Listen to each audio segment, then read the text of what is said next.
Now, assuming the fact that there is no diverticulitis in the patient, then the next cause that should be thought of is inflammatory bowel disease.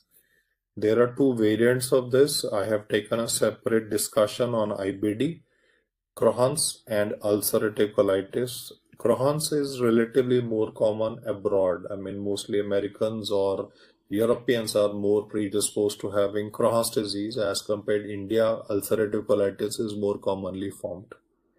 I'm very sure you are aware of the fact that when it comes to Crohn, because there is gonna be a stricture formation, so most patients of Crohn's will initially be having colicky pain that can even interfere with sleep. The person might wake up in middle of night with colicky pain.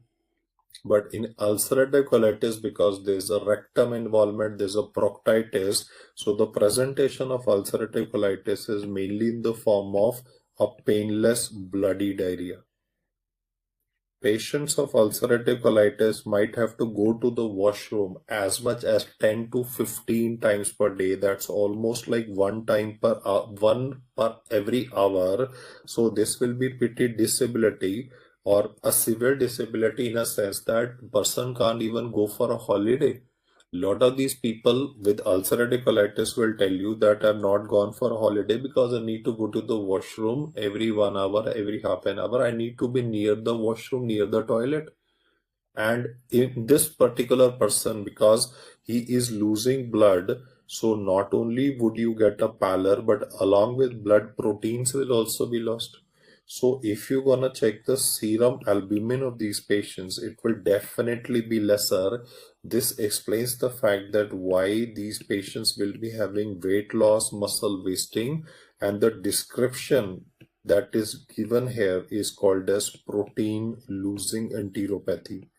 The common example of protein-losing enteropathy that we tend to study happens to be Menetrius disease, where there's a hyperplasia of the rugosities of the stomach, but even ulcerative colitis, or let me say malabsorption syndrome examples, they're all examples of protein-losing enteropathy. I want to highlight that in ulcerative colitis, the hypoalbuminemia component could result in patient coming to you with obviously the standard complaints of going to the washroom again and again, and no fecal matter, only blood is coming, little bit of mucus is coming, along with puffy eyes and even a pedal edema. This puffy eyes and pedal edema component, as I've highlighted, can be explained by the hypoalbuminemia presentation of these patients. And then there can be a couple of antibodies that can aid in diagnosis. I want to highlight here before you that inflammatory bowel disease is not an autoimmune disorder. Mark my words there. It is not an autoimmune disorder. It's an inflammatory disorder. Why that happens or why do you have inflammatory bowel disease? There's a separate lecture for it, but don't answer it as an autoimmune disorder. The question that came in the exam had 4 options: SLE, rheumatoid arthritis, Hashimoto's, and IBD. And the question said which is not an autoimmune disorder. SLE, you know, is an autoimmune disorder. Hashimoto, rheumatoid arthritis, they're all autoimmune.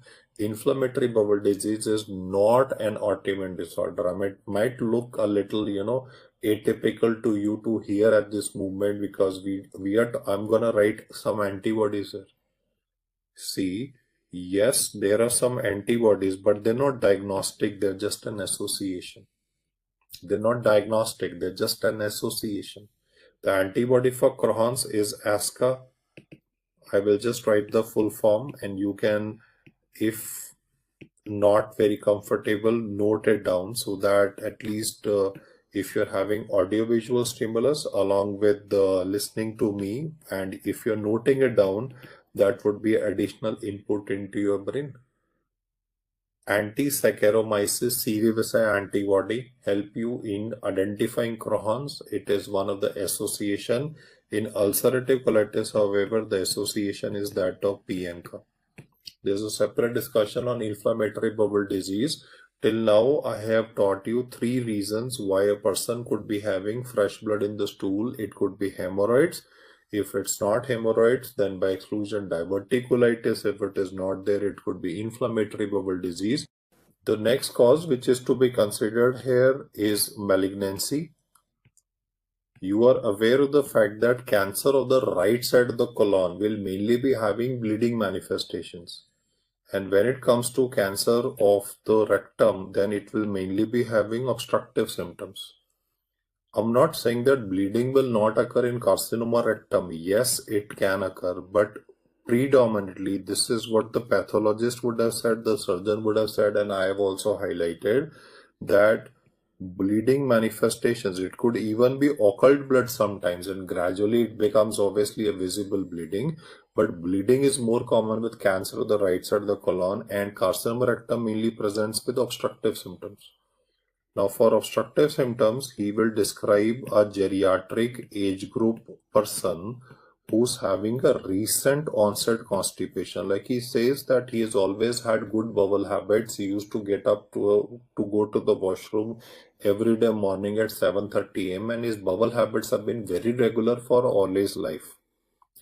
But for past few months, he does not know. He has been to various physicians or maybe even to a surgeon, and they have evaluated him, given him laxatives, but in spite of that, the constipation part is worsening. Due to this, lots of these people might actually start going to Ayurvedic and homeopathic people, because you see, you need a constant follow-up to actually know that, okay, laxatives are not working, so what is wrong? Maybe it is a malignancy in an old man, I need to evaluate it, but this guy never came to me. I want to highlight that lot of people who are having carcinoma rectum might actually be diagnosed very late, because you see, after 2-3 consultations, a person will lose his faith on you. This guy, you see, he's using his own brain. And he's thinking that, okay, I've been to the doctor 3 times. He has given me laxatives. Every time I go to him, the dose of laxatives has been increased. I'm not improving, so this doctor is not good enough. So he will change the doctor, they'll do doctor shopping and maybe go to alternative medicine, and therefore the colonoscopy of this person was never done. 65-year-old guy with progressive constipation. Along with this, another feature very characteristic that will help you in multiple choice questions will be tenesmus. You see, this guy will say that he is having a sensation of incomplete evacuation.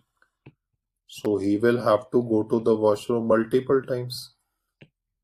When you read about this and you also notice that the person is having a weight loss, it is imperative that we should be doing a quick workup of this guy, failing which liver metastasis will occur.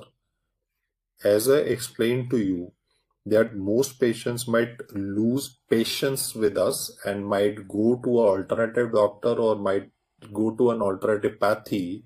So 33% of patients at diagnosis might even be having liver mets, which is very substantial, that 1/3 of patients of carcinoma rectum, when they're diagnosed, they already have been having symptoms. But because they never went to the same doctor on a consecutive visit, you see, if I have a patient who's having progressive constipation, if it's not improving, I will think now, what is going on? I mean, why is he not responding to my medication? I will think that there could be a possibility. I'll monitor his weight. I'll think in possibility of malignancy. But in this particular chap, because he did not follow what I said, well, liver mets have occurred, unfortunately. You will have to read up carcinoma rectum also from surgery. You are familiar with the fact that the staging that is done here is called as Duke staging. Some relative MCQs. Duke's criteria is read by us. Then we read also about Duke scoring. In fact, that's a question for you guys while I'm jotting it down. Where have you studied Duke scoring? Criteria is infective endocarditis, and no, you will answer. Where do you read about Duke scoring? There are 3 questions, miscellaneous ones that I'm mentioning here before you. Duke's criteria is the easiest of them. Infective endocarditis. Staging has already been told. I think I've given you substantial time to think, guys. Duke scoring is what is taught in chronic stable angina, where we decide based on the treadmill test report whether you should go for CABG, should you go in for PCI with stenting, should you go in for intervention conservative in the form of medication. So decision making in chronic stable angina is done on basis of due scoring. These are three miscellaneous MCQs that I want you to remember. Once we have worked up this person of carcinoma rectum on the basis of biopsy findings, then the scans of this person will be done to evaluate the distal spread or distant spread of this cancer, and depending on that the treatment might be initiated. The treatment part has to be very thorough from Bailey and Love. You would have read about 5-fluorouracil being injected directly into the hepatic artery for management of those patients who are having metastasis to the liver. This is itself a question. 5-fluorouracil intraarterial into hepatic artery is used for. That is basically to treat those mets with respect to colorectal cancer. However, now I'm gonna give you another scenario. Instead of just telling you the cause right away, I'll create a question before you so that you can understand point number 5 of my discussion. I'm having this 50-year-old guy. His complaints is that he has been having blood in the stool off and on for past few months. So he decided to visit a physician, and the physician did the same thought process what we are talking about: piles, diverticulitis, then inflammatory bowel disease, malignancy. Workup of this person was done to the level that even colonoscopy was performed, because piles was not found. He was not having any features of diverticulitis. He is not having any features of inflammatory bowel disease. So the doctor decided to do a colonoscopy. Maybe he's missing out on a malignancy. The colonoscopy of this person was perfectly normal. You see, if there's a cancer, it must be present as a fungating mass. So there must be some lesions of IBD that can be visualized. But here the colonoscopy was turning out to be normal.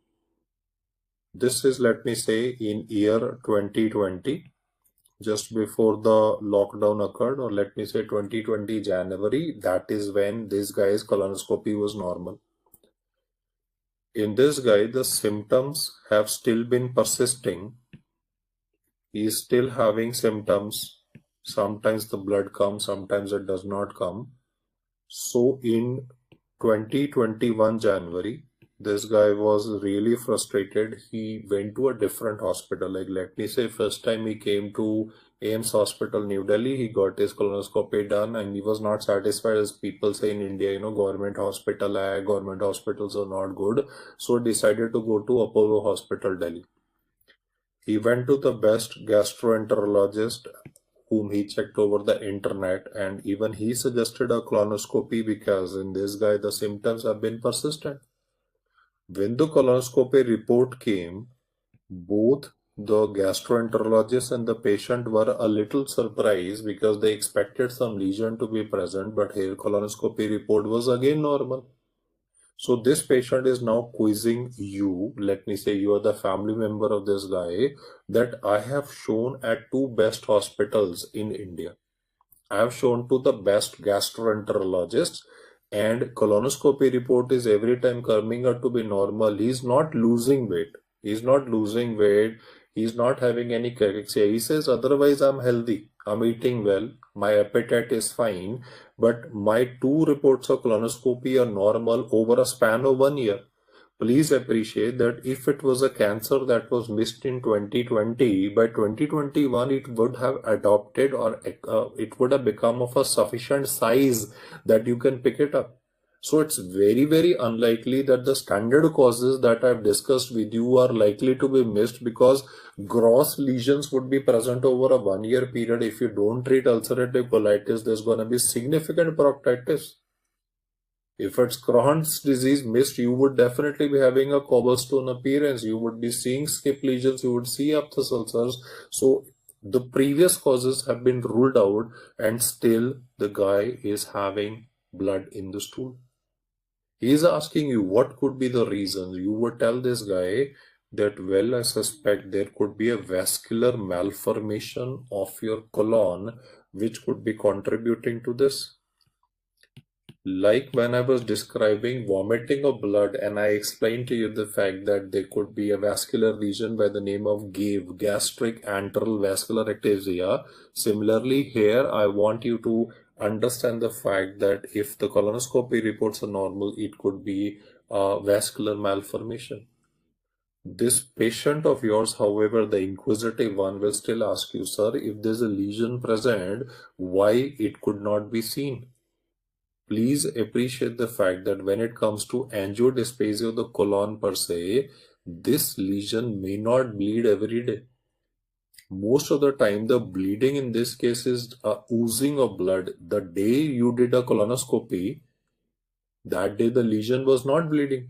You see, there was bleeding present on the day you did a colonoscopy, you would have seen. Otherwise, it's a ooze of blood, it's passed out. The person came the next day or the next day. That day the lesion was not bleeding. So you may not be able to pick up the bleeds that occur in this case because they occur on intermittent basis.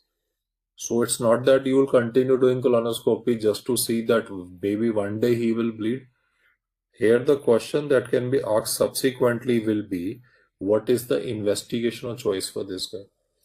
Well, whenever there is a vascular malformation, the test that you will always do in the person will be angiography. He can write plain angiography or he can write the word CT angiography. But the bottom line is that you need to understand that if it's a vascular malformation, it may not bleed every day. It may bleed intermittently, so it's likely to be missed on initial scans. A CT angiography will, however, be able to identify this lesion. There are 2 points that I want you to remember. I have informed the data to you in decreasing order of importance, starting from piles, diverticulitis onwards. This is obviously rare, but it is asked in the exam because he just wants to see that if a person is having persistent manifestations and colonoscopy, the scans are perfectly normal, then what could be the reason why he's bleeding? You need to always think in terms of a vascular malformation, which can be picked up by a plain, a routine, or a CT angiography. Now I will be explaining to you a topic by the name of melena, which is studied by you very extensively even in your third year onwards. You see, melena is gonna be black tarry stool, but I want to emphasize that not every black stool is melena. You need at least 60 to 80 ml blood. You see, even iron supplementation can contribute to formation of a black stool and a hard stool. Melena requires 60 to 80 ml of blood to remain in the gut for a duration between 12 to 16 hours, and in this 12 to 16 hours this blood will be acted upon by the various enzymes in the intestine, so it will break down the blood and then result in creation of a black tarry stool that is gonna be difficult to flush away. It will stick to the toilet seat. The person will say that if he pressed on the flush button 2-3 times, then this stool was washed away. Melena is black tarry stool. For this black tarry stool to be formed, it requires at least 12 to 16 hours of the pancreatic and the other enzymes which are present in the intestine to degenerate the blood, resulting in these manifestations. The usual query of the patient and MCQ will be, why is it happening? Your first answer will be, this is due to peptic ulcer disease. You see, in peptic ulcer disease, like a duodenal ulcer, a patient might vomit blood, but some blood due to gravity will also go down, and once it will transit to the GI tract, it can contribute to melena. If it is not peptic ulcer disease, this guy could be using or abusing painkillers. Like I gave an example of an obese lady with osteoarthritis of the knees. She was postponing her total knee replacement, and now the regular intake of drugs can contribute to COX-1 inhibitors, can contribute to blood loss and can contribute to melena. It could be portal hypertension where coronary veins could be the villain. If it is not this, it could be post a Mallory VS. We have discussed in Mallory VS, the tear starts from the cardia and involves the lower esophageal sphincter. Though in MCQ, the first answer is sphincter because that is what you are gonna see when you send in the scope. If malarious is ruled out, it could be Delufoy's lesion. Well, you are noticing an interesting fact here. The topic that I am teaching you, melena per se, is written in the textbook as a cause of lower GI bleeding, but all the causes of it are upper GI. Basically, the point is, in upper GI bleeding, obviously the person will puke blood, but the rest of the blood due to gravity will go down and transit through the gut, contributing to this manifestation. Therefore, the MCQ that came on this topic simply said, what is the best test to confirm the diagnosis of melena? Your answer would be given as upper GI endoscopy. Why? Because all the causes which are mentioned here are those of upper GI bleeding. This was relatively an easy one, so let's now take up regarding hemophilia, that implies blood in the bile. While I'm writing it, question to you guys is, why is it happening? The most common cause for this would be answered by you as trauma. And if he asks what kind of trauma, then we're not talking about a road traffic accident. We are here talking about a iatrogenic trauma. Like, let me say I'm describing a rookie surgeon. This guy has just started practicing laparoscopic cholecystectomy right now, and he is not very well skilled in this. In these circumstances, he may not be able to achieve adequate hemostasis in the operating field, and he closed the patient without a proper hemostasis. In hemophilia, with respect to trauma, with respect to a laparoscopic cholecystectomy, I can say the fact that there's a bleeder with respect to either the main cystic artery or the branches of the cystic artery, which are causing blood to come in the T-tube. Instead of this, it could also be instrumentation, that is ERCP, which highlights the fact that investigational choice for hemophilia cannot be ERCP. Why? Because ERCP is actually the cause of it. He can either write instrumentation of the biliary pathway or ERCP. That could be reason. You see, the scope was bigger in size, so it caused local trauma. The third important cause for this can be malignancy, because cancers anywhere can infiltrate into blood vessels, causing manifestations of blood in the bile, cholangiocarcinoma. In fact, there is a variant of cholangiocarcinoma which is present at the hilum, and that is at the junction of the left and the right hepatic duct, that is called as Klatskin tumor. So any of these four can contribute to development of blood in the bile. The number one cause is trauma, iatrogenic trauma, and the question then becomes, what is the best way to diagnose it? Do not answer ERCP in this case, as I've already sensitized you. Your answer would again be given as angiography. We will see which blood vessel or a sub branch of the blood vessel is the one that is bleeding, and in the same sitting we'll treat that also, because it's gonna be a small bleeder, so we are gonna go in for a gel embolization of the bleeder. You do not need to go for re-exploration. In this case, like he gives you a scenario, person underwent a lab chole, subsequently there is blood in the bile, there's blood in the T-tube, what are you gonna do? So don't answer re-exploration, because already he's gone through sufficient amount of surgery and the surgeon did not do a good job when it comes to handling the bleeders. He did not achieve adequate hemostasis in the operating field. So now to solve the problem, we are gonna go in for gel embolization, the bleeder that will handle or will manage this patient. One more query I can raise up here is hemophilia. Will you call it a upper GI bleeding or a lower GI bleeding?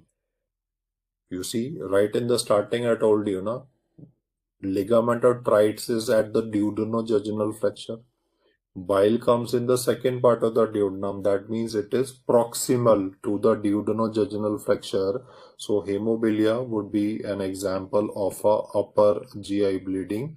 But the best test for diagnosis of this is not instrumentation, not a upper GI endoscopy. It's gonna be an angiography that is to be answered. In fact, 2 times I've answered angiography. It could be a plain or a CT angiography. which is to be answered for two situations, angiodysplasia of the colon, and then I've spoken about hemophilia as well. So once you get these diseases right, I'm gonna next describe to you regarding the diseases of the esophagus. A quick recap of what we have discussed is a patient having hematemesis.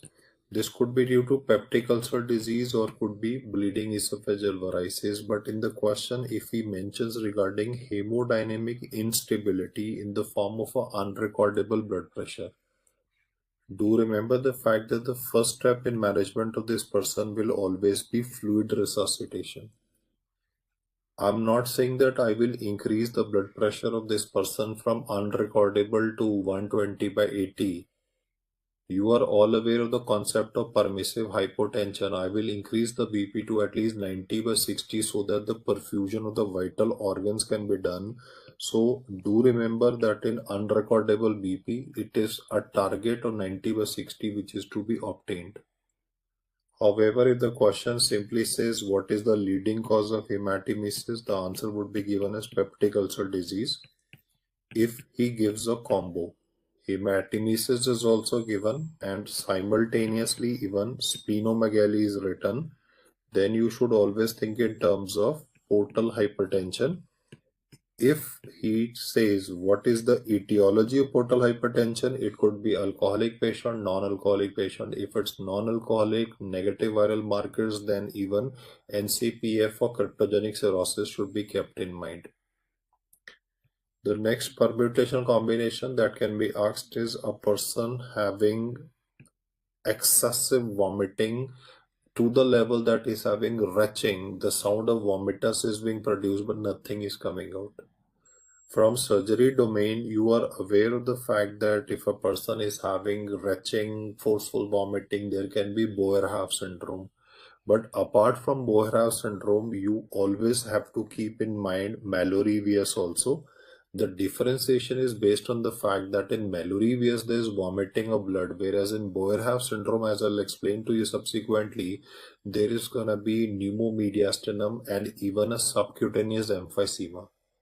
There is macular striate which is encountered in Boerhaave syndrome that is discussed in surgery and so whenever you read about an alcoholic which binge drinking and then vomiting, do not be under impression that all questions are gonna be standard malarious. Because I was discussing here bleeding from the gut, so obviously I had to talk about malarious where the bleeding will be occurring from the lower esophageal sphincter. But do take a watch or keep a watch for the word subcutaneous emphysema or crepitus below the skin, which emphasizes the air leak that is occurring secondary to Boerhaave syndrome. Also, there's a distinct possibility that in some questions, he could describe a pregnant lady. In the first trimester, she's having excessive vomiting, and then the same profile can happen. Malarious can happen, and even Boerhaave can be a possibility. I have explained in detail hematochezia per se. The number one cause from exam perspective is diverticulitis. And in fact, because he knows this is an answer, he will ask you what is the imaging modality. So there, your answer would be CT scan and not a barium enema. If he specifies regarding melena in a person, then the number one cause for melena is peptic ulcer disease, and that is where upper G endoscopy would be done. Apart from this, I've also highlighted regarding situations where angiography would be used, like angiodysplasia of the colon and even a hemophilia. I've highlighted these statements once again in a single box so that you are able to have a permanent imprint of this in your brain so that every time you read the cues or hints that are given in the questions, you should be able to come to the answer spot on. There is also possibility that in some questions he would try to introduce aspects from pediatrics. Now I'm trying to make the discussion as broad as possible because if he's gonna be talking about fresh blood in the stool in a child, then in those circumstances we need to first answer as rectal polyp. I know the fact that a lot of you will say that, sir, why is it not mucus diverticulum? I'm just simply following the data that is given in Harrison, where is mentioned both of them. You see, rectal polyp is anyway mentioned in surgery book. That is, in Bailey and Love, rectal polyp is given first. But even in Harrison, though both of them are given, because first rectal polyp is written, so I would suggest you to give that as an answer. Meckel's diverticulum per se is always gonna follow the rule of two. That's relatively easy to comprehend. I'll just mention embryological details here also. You are aware that this structure is a remnant of vito-intestinal duct, and lots of time it might be detected incidentally. How incidentally? The person was undergoing appendicitis surgery, like he was having right iliac fossa pain. So because there was tenderness in the right iliac fossa, the surgeon decided to operate on this guy. But when he evaluated the appendix, maybe the appendix was normal and actually it was the Mickels that was causing manifestations. So lots of time Mickels might be an intraoperative finding as well. This is a remnant of the vito-intestinal duct. It will always be located on the anti-mesenteric border. So there have been situations where he is given a specimen in the exam and the picture was very clear. I mean, you could see the mesentery. If this is the bowel, you could see the mesentery, and then on the anti-mesenteric border, this structure was present. The size is gonna be 2 inches, 2 feet from the ileocecal junction, so anyway can be easily identified. Let us recap the features of rule of two just for the sake of completion. It can be present in 2% of population. If a question says what is the usual presentation of Meckel's diverticulum, it is asymptomatic. It is only if it will bleed that it will contribute to manifestations. And why would it bleed is primarily because it could be having two mucosas. It could either be stomach mucosa, it could be pancreatic mucosa. So the stomach mucosa produces acid or pancreatic mucosa would produce alkali. So that will cause erosion or damage and that can contribute to the bleeding profile. It is 2 inches in size. It is 2 feet from the ileocecal junction. That's very straightforward data that I think all of you are familiar with. The two that I find most people forgetting is the two mucosas that are seen. And while I'm writing it, please tell me the imaging modality or choice for this condition. The commonest presentation of this condition is asymptomatic. 98% patients are asymptomatic. Only 2% will turn symptomatic and they would be having, or the question would say, child having passage of maroon color stool. Now, whenever you read a question regarding an infant passing blood in the stool, you always have to keep in mind intussusception as well. Intussusception is anyway something that you have to be very thorough about from the surgical domain.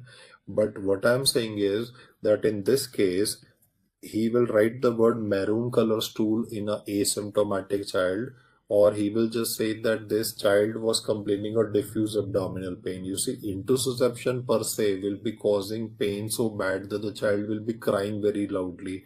But in this case, there's a distinct possibility that the child will be having limited symptoms, but it was a maroon color stool which brought the mother bring the child over to the hospital. The investigation choice for this particular condition would be answered as technetium 99 per TechNet scan. Do take care of the fact that technetium 99 scan plain, that is cyst-MBB scan, has been taught for parathyroid adenoma and even in chronic stable angina. But today we're not talking about plain technetium 99, it is technetium 99 per TechNet scan that would be useful for diagnosis, and then subsequently we'll go for a resection of this lesion. The third important cause is intussusception. Why does intussusception occur in infants is due to the enlargement of the Pear's patches, because you're giving cereals to children that would cause antigenic stimulus, so the Pear's patches will become bigger. and those Peyer's patches can cause one part of the intestine to herniate into another. So intussusception is anyway to be kept in mind, and one of the highlights of this would be the term excessive cry in a child with a red currant jelly stool. The type of intussusception that occurs in adults mainly is colocolic, that would occur secondary to polyps. But in children, the lead point is mainly the Peyer's patches, which tend to become relatively bigger. And this word red currant jelly stool will make the diagnosis relatively easier for you, because lump in the right left fossa of a child who's having a ileocolic intussusception might be actually difficult to pick up, especially if the child is crying. The abdominal wall becomes very tense. So being able to feel a lump in a crying child is gonna require a lot of experience. So most of the time it would be missed. So this one hint, red currant jelly stool, will definitely do the trick for you, and more details of intussusception, including the management, are to be read from surgery. I've just highlighted the pediatric domain because lots of time I've seen that they talk about internal medicine component, people are able to answer, so they mix up in the same question. And that is, in a question of hematochezia, he could be incorporating multiple diseases and